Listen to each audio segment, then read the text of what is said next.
Vamos a...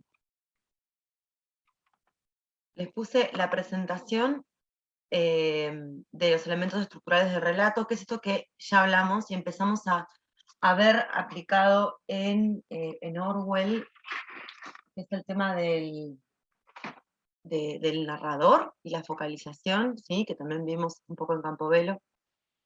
Después les puse los dos precis que yo estoy trabajando para guiarse en relación a 1984 y dos artículos académicos que hablan sobre la novela. Son soportes más. Y después también les puse algún resumen audiovisual divertido, lindo. ¿Por qué? Porque a mí no me interesa que sepan solamente el argumento. Entonces, aunque vean y lean todos los resúmenes argumentales o vean todos los videitos que hay en YouTube de 1994, que son millones, lo que me importa es que ustedes hagan es otra cosa, que hagan una lectura personal, que puedan vincular, relacionar, ¿sí? Y que todo lo que vemos en la clase tenga que ver con una orientación, una guía, para que luego ustedes puedan hacer sus propias elaboraciones. ¿De acuerdo? Bueno, ¿alguna pregunta sobre eso? Esto que dice ahí Cortázar, olvídense, porque son la clase. Profe, Sí, en el día del parcial, ¿podemos llevar el libro o no? sí, sí, sí. ¿Y algún que otro machete que tengamos también o no? Cuanto más material, más difícil va a ser el parcial.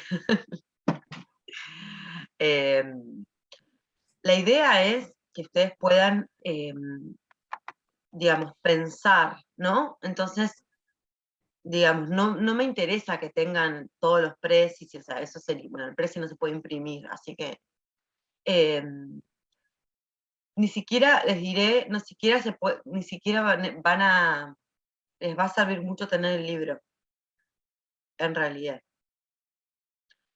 porque seguramente les haga como un fragmento del libro y ustedes tengan que trabajar sobre ese fragmento. Déjame que lo piense un poco, qué material pueden llevar, ¿sí? Y les digo. Bueno, entonces, eh, todo lo que es las distopías de Orwell, esto está bien explicado en este artículo, es muy didáctico, ¿sí? Acá les dejo.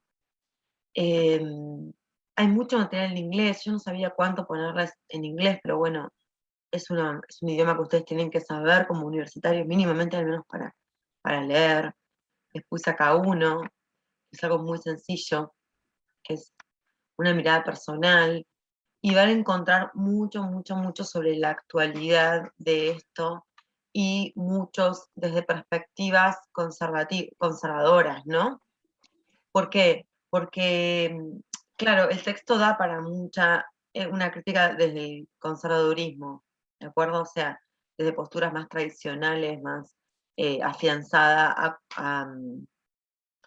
¿cómo decirles? A perspectivas, sí, como tradicionalistas, porque se ve en 1984 algo que tiene que ver con el socialismo, pero en realidad nosotros podemos decir, vamos a trascender esa mirada, que no es solo el socialismo como sistema, sino que un sistema, eh, por ejemplo, de derecha, también puede tener las mismas características. De hecho, sucedió con el nazismo, sucedió con el fascismo italiano, con el franquismo, ¿sí?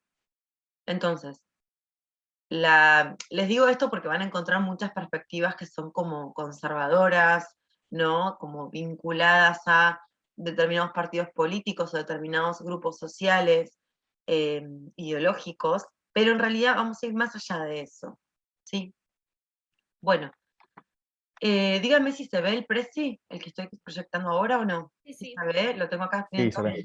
bien todas mis ventanitas, la falta de prolijidad de la profe.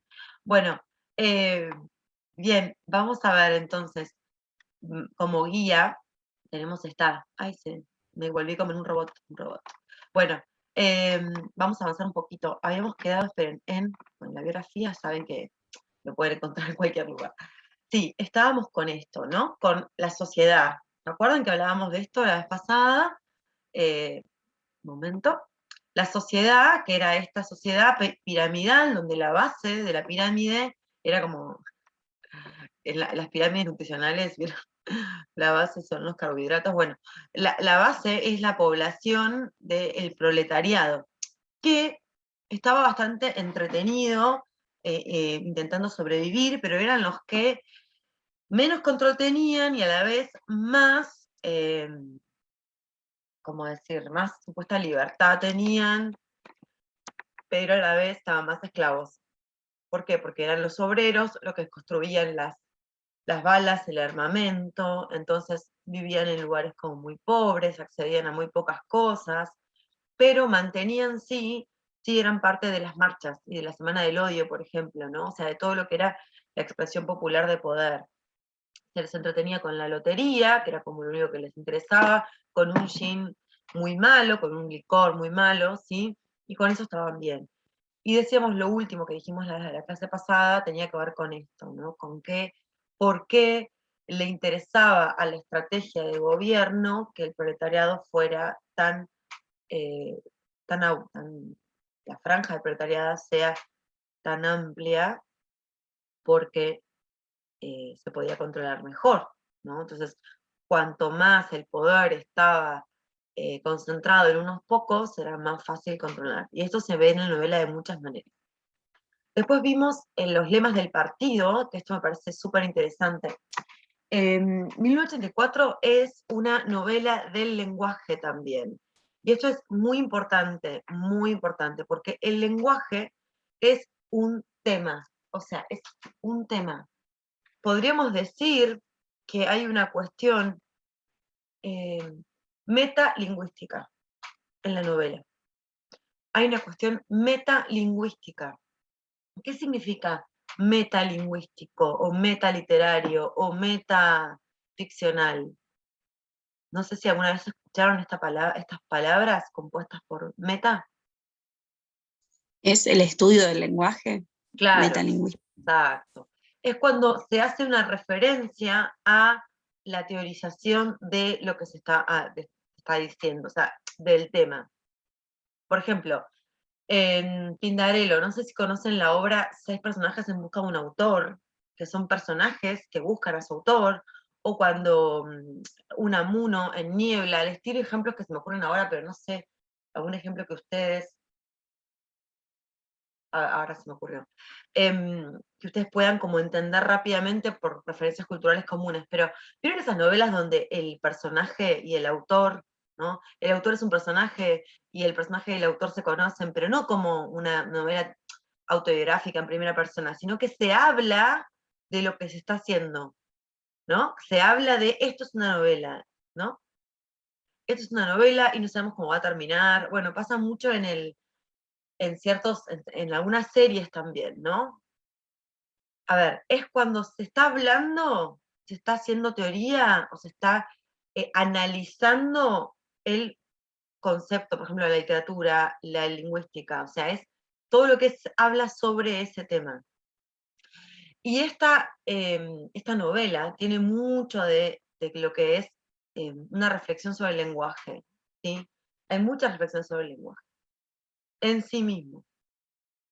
Tal vez no parece esto como tan evidente a simple vista, no sé, pero tenemos, además de los lemas del partido, que es fundamental, muchos comentarios. Por ejemplo, en el libro que comenta, ¿se acuerdan que tenemos acá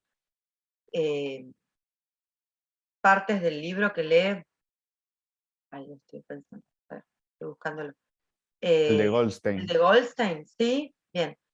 El libro de Goldstein, que está traducido, que está como transliterado acá, está trasladado, por eso decimos que también es una obra polifónica, porque como muchas obras literarias, cuando se aparecen muchas voces, en este caso es el libro de Goldstein,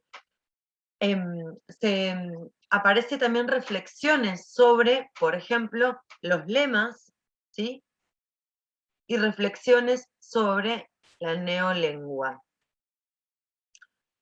El Newspeak o la neolengua también tiene, por supuesto, un apartado en el apéndice. ¿Sí? Bien, Ese apéndice y la explicación de la neolengua, el Newspeak, es metalingüístico, es un apartado metalingüístico, porque explica, hace una reflexión, hace una teoría del lenguaje, ¿no? La guerra y la paz, la libertad, la esclavitud y la ignorancia y la fuerza también implica muchas cosas, porque no solamente son lemas, sino que son configuraciones de la realidad. Entonces, ya habíamos hablado, ¿no? De los lemas, creo que estaban todos dichos, me parece, ¿no? Sí, sí. ¿No? Sí, creo que sí. Déjeme ver, los ministerios también habíamos hablado. En cuanto a los ministerios de gobierno, decíamos que había una mirada irónica, no sé si lo dijimos así, pero hay una mirada irónica, una ironía general, decimos, porque la ironía es, tenemos ahí en nuestra presentación lo que es la ironía, ¿no? En general se dice es decir algo en el sentido contrario al que se quiere decir, ¿no? Rápidamente, pero hay estudios, muchos estudios sobre la ironía, que avanzan en muchas más cosas, ¿no? No puede haber ironía, ¿sí?, si no hay un contexto. No hay ironía sin contexto. Entonces,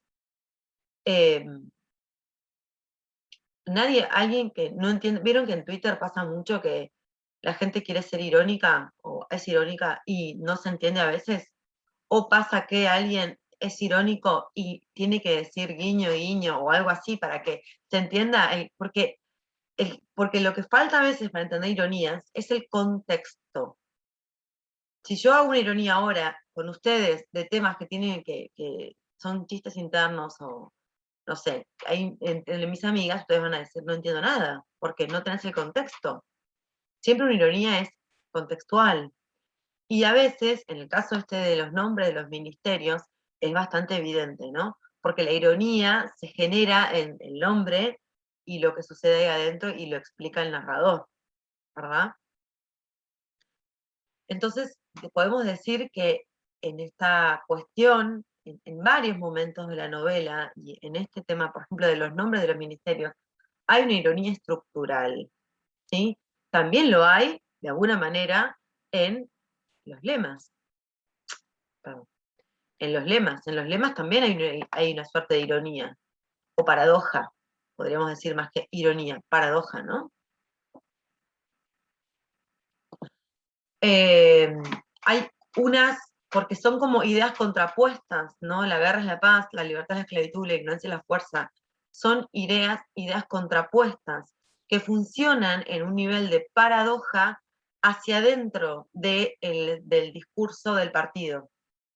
Vuelvo a repetir lo que acabo de decir. Estas son frases, son lemas que implican paradojas lingüísticas, ¿sí? Primero, paradojas lingüísticas, a nivel de la estructura gramatical. ¿Por qué? ¿Qué pasa con la guerra y la paz a nivel lingüístico? Son términos opuestos. Se contradicen. Claro, son antónimos, ¿sí? Son antónimos, son contradictorios. La paradoja es una figura retórica, una figura lingüística, no sé si le suena, creo que sí, que es bastante habitual, pero es esto de el cristianismo, por ejemplo. El cristianismo es paradójico, ¿no? Porque el último será el primero. ¿Se entiende? O sea, la paradoja funciona en contrapuestos. Chesterton, por ejemplo, habla mucho de la paradoja cristiana y trabaja este tema. Cómo el pensamiento paradojal está muy presente en nuestra vida, aunque no nos demos cuenta. Entonces, eso, los antónimos, cuando los antónimos se ponen, digamos, en nivel de equivalencia, la guerra es la paz, vuelvo a repetir, cuando dos antónimos se ponen en un nivel de equivalencia, la guerra es la paz, se produce una paradoja. El último será el primero, se produce una paradoja. ¿Cómo el último será el primero? Si me decís que el último es el último, ¿no? O los pobres, bueno, el tema de la pobreza, uff, ¿cómo parece eso, no? O sea, o este tema las contradicciones, ¿no? Como esto de si alguien te golpea una mejilla, dale la otra, ¿no? Que es algo como es un pensamiento paradojal. ¿Por qué? Porque está planteado desde una perspectiva más amplia. El cristianismo, rápidamente, paso rápido, pero digo, está pensado en una perspectiva más amplia, donde lo importante es el reino de los cielos. Entonces, lo que vivas en la tierra es importante, pero en relación a ese ideal, ¿sí? Entonces, en los lemas ideológicos hay mucho de esto. La guerra es la paz, la libertad es la esclavitud. Es la paradoja lingüística, los contrarios son, ¿no? Pero todo esto tiene una explicación para el partido. ¿Sí? ¿Me siguieron lo que dije hasta acá? No sé si fui muy clara. O sea, de a ratos me dan Sí. ganas de meterme más hondo en cuestiones como medio entre filosóficas y lingüísticas, pero no quiero marearlos. Entonces ustedes ahí me paran, ¿sí? Me paran. También les tiro estas cosas que para los que los agarren sigan adelante. O sea, si a uno le interesa el tema de la ironía, yo le puedo dar material, o sea, como que ustedes mismos pídanme lo que les interesa, ¿no? Les interese de estos temas. Entonces, a nivel de la construcción lingüística, estas frases son paradojas. Paradojas. A nivel de la construcción del discurso, ¿sí? O sea, de la novela, funcionan irónicamente. ¿Me siguen lo que digo? O sea, funciona irónicamente. ¿Por qué? Porque el que enuncia esto es, decíamos, un narrador cero, ¿no? Como que no emite juicios, no sabe lo que le pasa por dentro. Perdón, sí, es un narrador cero, sabe todo lo que le pasa, pero omnisciente, ¿no? O sea, sabe todo lo que le pasa a Winston en la cabeza, sabe todo pero no hace juicio de el partido. ¿Quién es el que hace, digamos, dónde podríamos decir que está la opinión del autor? Recuerden que decíamos la vez pasada que una cosa era el narrador, otra cosa era el autor y otra cosa era el escritor, ¿no? O sea, el que recoge esta historia y la arma, sí, es alguien que firma, George Orwell, ¿sí? Podríamos decir, este libro está armado de una manera y elige un narrador de otra manera. ¿Quién es el que arma? ¿Quién es el que pone el apéndice? Podríamos decir, ¿no? Alguien que cree que esto es un ejemplo distópico, es un mundo distópico, un mundo de mentira, un mundo de un totalitarismo, de una falta de libertad. ¿Cómo? Si no es a través del narrador, les pregunto, ¿cómo me da a entender el libro lo que está bien y lo que está mal para su discurso? A través del personaje. A través del personaje, muy bien, genial. ¿A través de qué más? De lo que le pasa al personaje, ¿no? O sea, si el personaje fuera el vecino del vecino de Winston, uno diría, ah, brutal, genial. Uno podría construir esta historia desde el punto de vista de cualquier personaje, ¿no? O metiéndose en los pensamientos de cada personaje. Y si yo hago la historia del vecino, el vecino, incluso terminando desaparecido, vaporizado, lo que sea, que en realidad hay como un medio que lo amenazan, ¿no? ¿Qué pasaría con la historia? ¿Sería la misma? Este vecino, ¿se acuerdan que tenía esos hijitos medios piel de Judas? O sea, que igual defendía el partido por sobre encima de las evidencias, ¿no? ¿Cómo sería la historia, esta historia contada desde ese punto de vista?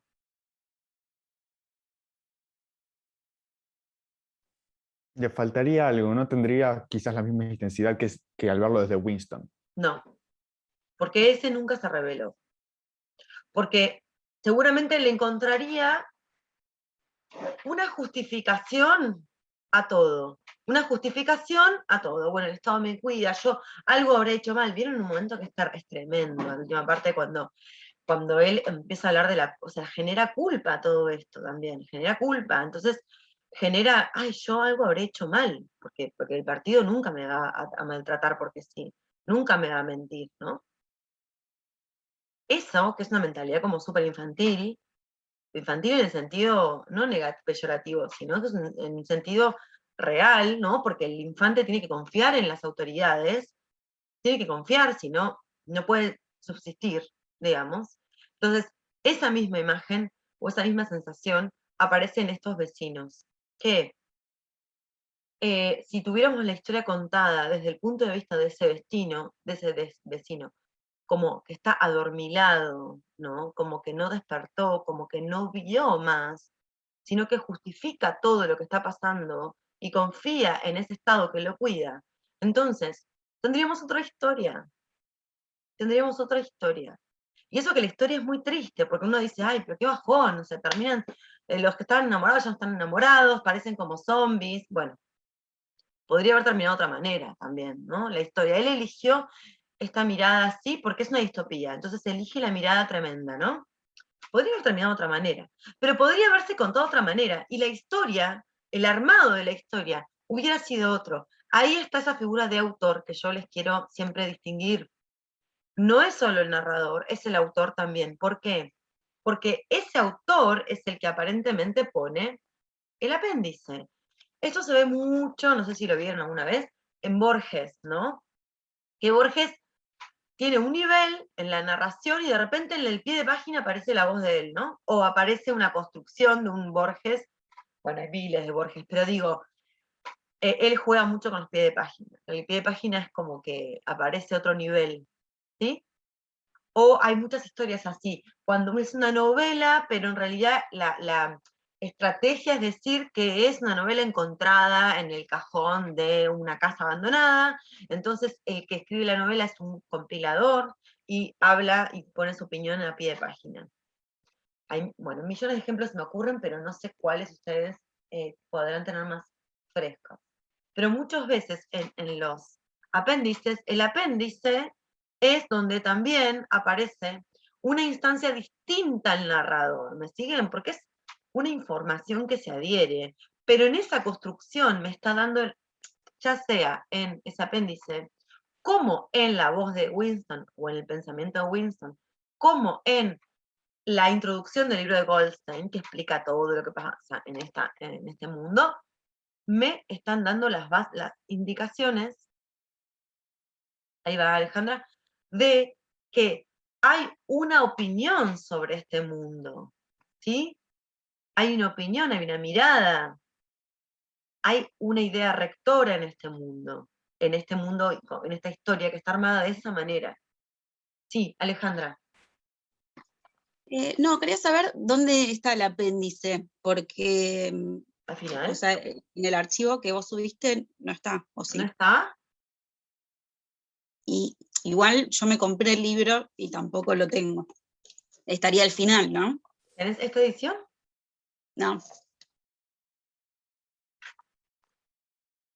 Pero igual en el archivo tampoco está, porque me fijé ahí. ¿No Es está? verdad, profe, no está. Opa, No está. tenemos un problema entonces. No está.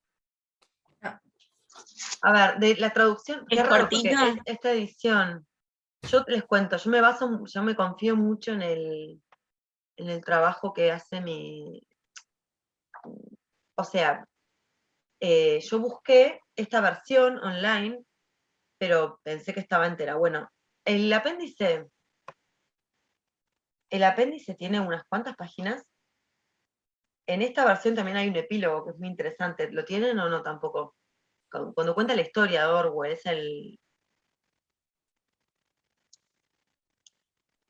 Yo tengo un Prólogo. PDF que dice el apéndice. ¿Cómo? Yo tengo el PDF y dice el apéndice al final. Está bien. ¿En qué página? Decile a Alejandra porque no la está encontrando.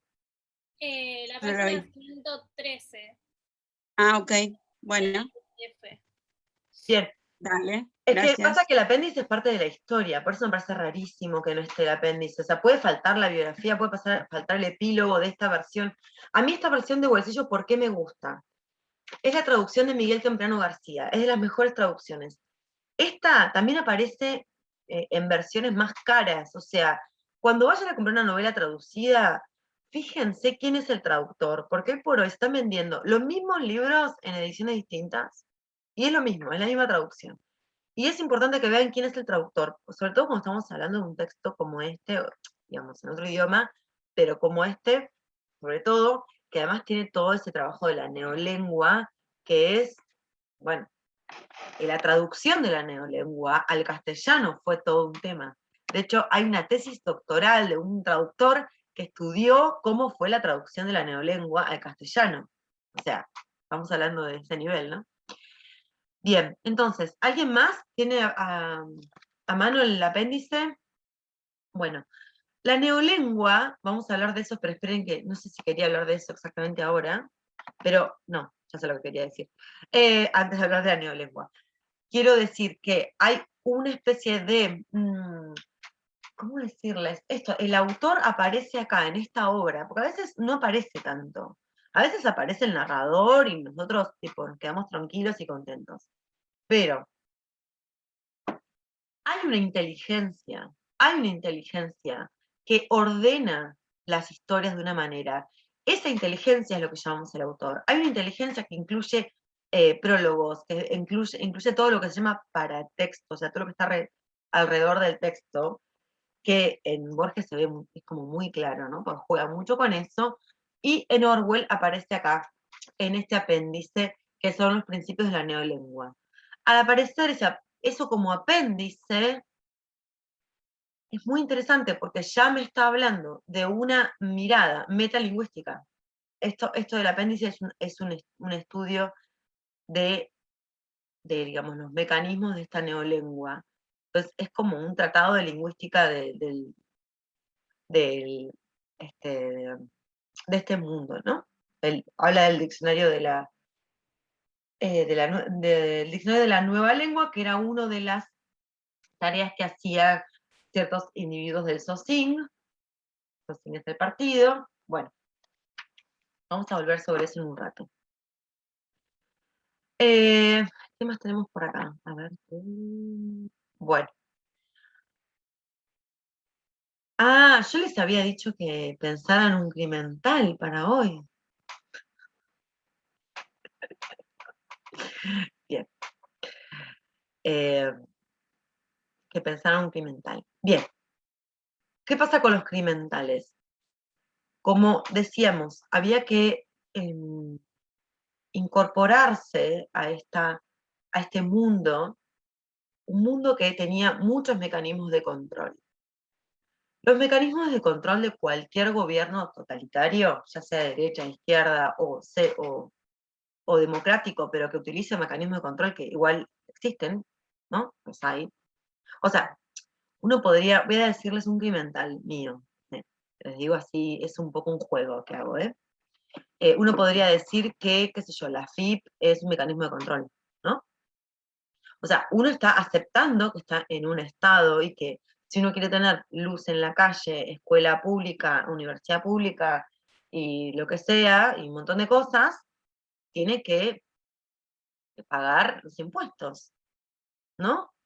Eso es un contrato. Es un contrato aunque sea como que no somos muy conscientes, estamos en un contrato. En Argentina además pagamos 2 veces todo. También quiero que sean conscientes que sus padres han pagado 2 veces, no sé la historia de cada uno, pero más o menos. 2 veces salud, 2 veces educación, porque lo pagas con los impuestos y lo pagas en un colegio público privado, en un colegio privado, o en una universidad privada, o pagás la salud del hospital y pagás también tu salud tu medicina prepaga. Eso es porque, bueno, porque no funciona tan bien, o sí funciona bien, pero no tiene todos los requisitos que uno quiere. La educación pública, bueno, yo mando a mis hijos a la escuela pública y decidí que en eso voy a ahorrarme, ¿no? Pero después te das cuenta que le falta inglés, que le falta no sé qué, que no sé qué, que no tienen clase, bueno. Entonces, a lo que voy con esto es, nosotros tenemos un contrato, uno puede decir, yo no le voy a dar pelota, no voy a pagar los impuestos, no voy a pagar los impuestos. Eso es mi crimen mental, porque me están robando, porque pago 2 veces todo. Y bueno, mucha gente pensará así. Eso que nosotros podemos ver como un servicio, porque en algún momento es un servicio, o sea, yo vivo acá, no sé qué, pago, y eso me vuelve de alguna manera. Eso es un mecanismo de control, en realidad. O sea, que sepan cuánta plata tengo, es un mecanismo de control. Que tengan que pagar ganancias, es un mecanismo de control. Uno podría leerlo así. ¿Me entiende? Bien. No voy a meterme acá con cuestiones de político y económicas, pero digo, uno podría leerlo así, ¿no? ¿Qué pasa? El ejemplo de este mundo de 1984 está mostrando que el Estado tenía muchos mecanismos de control, muchos para poder justamente gobernar. Entonces, ¿vos podés controlar la vida de alguien? Yo individuo, Y vos, Matías. no puedo llegar al nivel de control que puede tener un Estado. Bien, bueno, genial. ¿Por qué? Básicamente porque el Estado tiene más datos que nadie, ¿no? Nuestros. Ahora las empresas, parece que Google tiene más datos nuestros que nadie, pero digamos, el mecanismo, los controles pueden ser eso, dándole, o sea, siendo empleado del Estado, vos tenés, ¿no? Como que dependés más, tenés más capaz. De alguna manera, si vos dependés, si el Estado es el que te provee todo, te está de alguna manera, no digo controlando, porque yo no me siento controlada, digo, pero uno podría decir, cuanto más te da, más dependés, ¿no? El mecanismo de control es uno podría decir, es la policía, la gendarmería son mecanismos de control, que qué bueno, porque si no, habría inseguridad, ¿no? Uno podría encontrarle con ese al lado también. Pero al mismo tiempo, esto llevado a un extremo, ¿sí? A un extremo brutal, entramos en que vos podés controlar el cuerpo de alguien, podés darle de comer con ticket de racionamiento, podés decirle no darle espacios de dispersión, podés decirle no vas a conseguir otro trabajo más que el mío, porque solamente hay empresas del Estado. Ok, ahora, ¿cómo controlás el pensamiento? Porque el cuerpo lo controlas fácil. O sea, todo el mundo sabe dónde estás. Hoy por hoy, casi todo el mundo sabe dónde estamos. Podría interpretar o saber de dónde estamos. Pero, lo que no sabe nunca nadie es qué pensás. Ni siquiera conociéndote mucho. Entonces, como se sabe que el espacio de la libertad, yo lo decía Sarmiento, podrá matar nuestros cuerpos, pero no nuestras ideas. Bueno, el mecanismo de la más fuerte, el mecanismo que Profe, está por terminar sí, el tiempo. menos minutos. Bueno, quedémonos pensando. Los mecanismos de control. Ahora volvemos.